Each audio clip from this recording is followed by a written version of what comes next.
네, 이 동남권 원자력의학원은 암 전문 치료기관이면서 또 방사선의학을 연구하는 과학기술정보통신부 산하 공공기관입니다. 이게 부산에 설립된 지 11년이 됐는데요. 최근 러시아 상트페테르부르크 암센터에 네 번째 원격 치료센터를 열어서 K-의료의 위상을 높이는 등 글로벌 암치료 허브 구축에 구심점이 되고 있습니다. 박상일 동남권 원자력의학원장과 자세한 얘기 한번 나눠보겠습니다. 예, 원장님 어서 오십시오. 맞습니다. 네. 자, 동남권 원자력의학원. 일반 병원과 뭔가 좀 다를 것 같다라는 생각이 드는데요. 이름에서요. 어떤 역할을 하는 곳인지 먼저 설명 부탁드리겠습니다. 네, 동남권 원자력의학원은 과학기술정보통신부 산하의 공공기관입니다. 네. 과학기술 특성화병원을 지향하고 있는 부산의 공공의료기관 중에 하나인데요. 네. 지금으로부터 11년 전인 2010년 7월 부산의 기장에 위치한 방사선 의과학단지에 최초 설립되었습니다. 네. 방사선과 동위원소를 기반으로 한 암 환자의 진단과 치료를 특장점으로 하고 있습니다. 그렇군요. 지금 이 코로나19 팬데믹 속에서 공공의료기관으로서의 역할도 하고 있을 것 같거든요.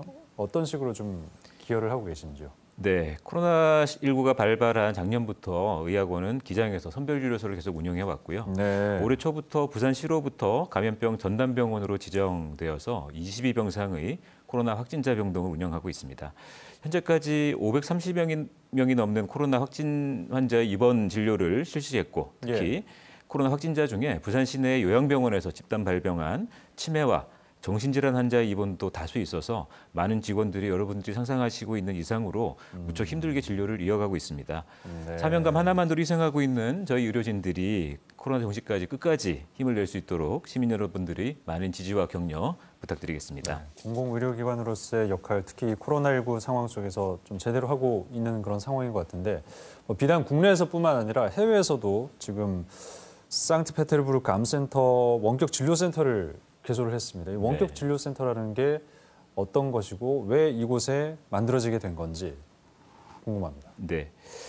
대한민국의 국격이 올라가면서 대한민국 문화와 의료에 대한 관심이 전 세계적으로 높아진 상황에서 특히 사회주의 의료 체계를 가지고 있는 러시아도 예외가 아니었습니다. 네. 동남권 의학원이 주관한 러시아의 원격 진료센터 개소는 부산광역시와 부산경제기업원이 공모한 해외 중증 환자 유치 마케팅 지원 사업에 의학원이 선정되면서부터 수행할 수 있게 되었습니다. 네. 최근 개소한 상트페테르부르크 암센터는 블라디보스톡, 야쿠츠크 그리고 노보시비리스크에 이어서 네 번째로 원격 진료 거점 센터를 개설하였는데요. 극동 지역뿐만 아니라 중부와 북서부까지 러시아 전역을 아우른다는 데 의의가 있겠습니다. 그렇군요. 그러니까 이게 네 번째 해외 원격 진료 센터라는 건 첫 번째, 두 번째, 세 번째까지 있다는 얘기 아니겠습니까? 말씀하셨듯이. 그럼 그만큼 성과를 냈기 때문에 계속 이렇게 해외로 진출이 되는 것 같은데 뭐 성과가 좀 많이 있었습니까? 예, 동남권 원자력의학원이 부산시와 함께 러시아 시장에 K-의료를 홍보한 것은 2017년부터입니다.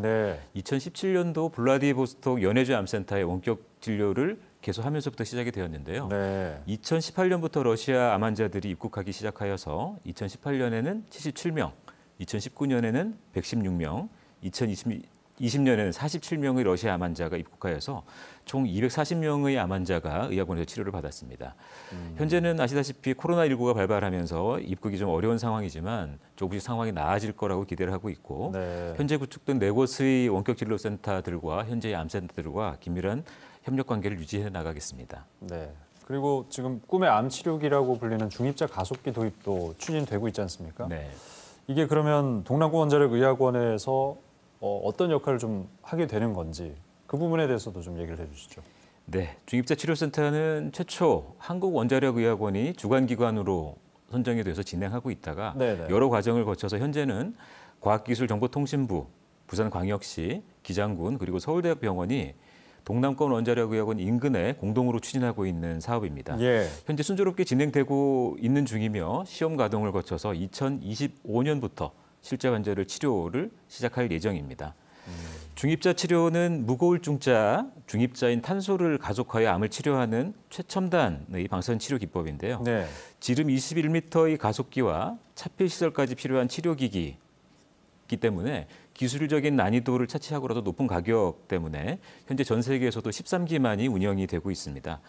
동남권 원자력의학원은 서울대학병원과 뿐만 아니라 지역의 대학병원들과도 유기적으로 협력하여서 이번 치료용 중입자 가속기 도입을 통해 원전 밀집 지역으로 고통받았던 부산 기장이 전 세계적으로 손꼽히는 방사선 치료의 메카가 될 수 있도록 최선을 다해서 지지하도록 하겠습니다. 그러니까요. 그 동남권 방사선 의과학 산업단지로까지의 어떤 확장도 지금 기대를 해볼 수 있는 부분 아니겠습니까? 그렇습니다. 그런 과정에서 부산시에서 이 어떤 좀 지원이라든지 부산을 그런 그 방사선 의과학 거점 허브로 만들기 위해서 어떤 부분에 좀 지원이 필요한지 그런 부분에 대해서 좀 얘기를 해주신다면요. 일단은 지금 서울대학병원이 그 중입자 치료의 지금 주관 기관으로 선정이 되어서 부산시와 긴밀한 관계를 좀 유지를 하고 있고요. 그 일단은 지역 환자의 유치를 막기 위해서 지역 의료기관과의 협조가 절실할 것이라고 생각이 됩니다. 네, 알겠습니다. 지금 그래도 여전히 서울 원정 환자 많이 있는 걸로 알고 있는데요. 네, 그 부분에 있어서도 좀 의료 서비스가 개선이 되면 좋겠다라는 생각이 들거든요. 그렇습니다. 지역의 의료 서비스가 여전히 서울에 비하면 좀 부족한 부분이 있는데 그 부분에 대해서도 좀 역할이 있어 필요해 보입니다. 예, 당연히 필요하고요. 최근의 조사 결과에 따르면 그 부산 암 환자의 발생 현황이 10만 명당 310명으로 전국 평균에 비해서 상당히 높은 수준에 있고요. 지난 20년간 부동의 1위를 기록을 하고 있는 것으로 조사가 되고 있습니다. 또 고령 인구의 증가율 그리고 인구 10만 명당 사망률도 전국에서 가장 높은 것으로 이렇게 되어 있는데요. 암은 대표적인 고령 질환 중에 하나이고 또 생명을 위협하는 질환입니다. 그래서 암 치료는 수술, 방사선 치료, 항암 약물요법 등이 있는데 우리나라의 경우에는 왠지 방사선 치료를 받는 그 비율이 좀 낮은 것이 현실입니다.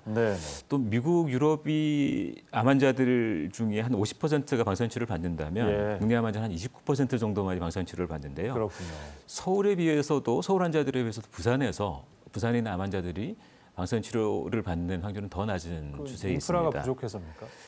네, 아마 그것 때문도 있고 원정 그 진료도 있고 그래서 동남권 지역에서 지역 안에서 방사선 치료를 받는 비율이 12% 정도밖에 되지가 않습니다. 그래서 방사선 치료를 특장점으로 하는 동남권 원자력 의학원과 그 중입자 치료센터가 활성화된다면 또 그래서 우리 지역이 또 방사선 치료의 메카가 될 수 있다면 서울로 원정 치료를 가는 암 환자들을 부산에서 치료를 받을 수 있게 하고 또 뿐만 아니라 그 외국 환자들도 부산에 유치하여서 건강한 도시 부산 그리고 의료관광 도시 부산을 만들 수 있을 것이라고 생각이 됩니다. 네, 치료 환경이 훨씬 더 좋아지길 좀 기대해 보겠습니다. 박상일 동남권 원자력의학원장과 얘기 나눠봤습니다. 말씀 고맙습니다. 감사합니다.